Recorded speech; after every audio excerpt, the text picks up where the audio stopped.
Leto je obdobím, kedy deti majú veľa voľného času a rodičia často riešia otázky, ako im vyplniť ich prázdninový čas. Existujú ale aj iné možnosti. Jednou z nich sú aj denné tábory.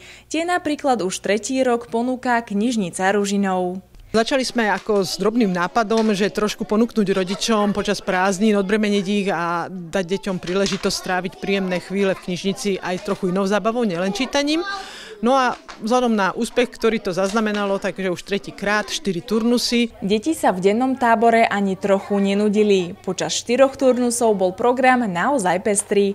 Na deti čakala návšteva všetkých pobočiek knižnice Ružinov, kde boli pre nich pripravené rôzne hry, súťaže a množstvo zábavných aktivít.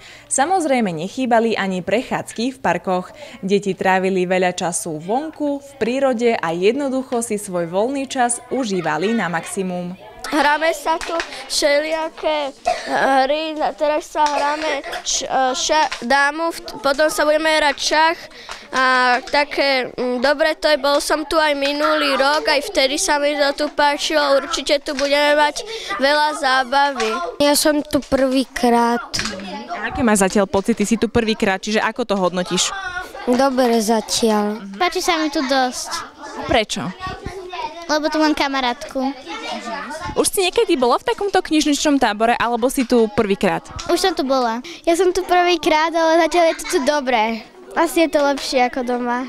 V tábore zažili deti veselé chvíle, našli si nových priateľov a získali množstvo zážitkov. Naopak ich rodičia si mohli na chvíľu oddychnúť a naplno sa venovať svojej práci. Detská majú rôzne tábory v rámci leta a jedným z nich je knižný tábor. Za prvé bolo to celkom blízko našeho bydliska a za druhé vždy mali radi knihy, čítame po večeroch, tak v rámci spestrenia pomedzi športovými aktivitami sme sa rozhodli aj pre tento. Má tu iných kamošov a veľmi rád číta knihy, takže je to spojené príjemné s užitočným. Prečo ste sa rozhodli dať svoje dieťa sem do knižničného tábora? No pre nás je to už minimálne 2. ročník, čo je tu syn a my sme takí pravidelní návštevníci knižnice, takže sme tu ako doma a on aj miluje knihy, takže viem, že toto je prostredie, kde sa cíti dobre, kde aj má kamarátov vlastne tuto z okolia, lebo sú tu také lokálne deti, poznáme aj tety, takže nie je o čom rozmýšľať. Proste pre nás je to taká, že jedna z prvých volieb sem dávať dieťa. Záujem o denný knižničný tábor bol aj tento rok vysoký, čomu sa knižnica Ružinov nesmierne teší.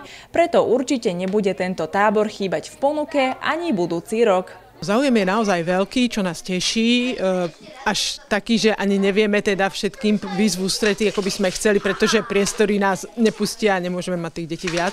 Ale zase si hovoríme, že ono niekedy menej je viac a trošku teda potom tá kvalita zase môže byť, myslím si, taká, že sa môžeme tým deťom viacej venovať. Takže záujem nás teší a veríme, že teda aj, ak sa nám to podarí na ďalší rok, znovu sa takto stretneme v táboroch v Ružinove a v knižnici. Pre TVR Valeria Konevých.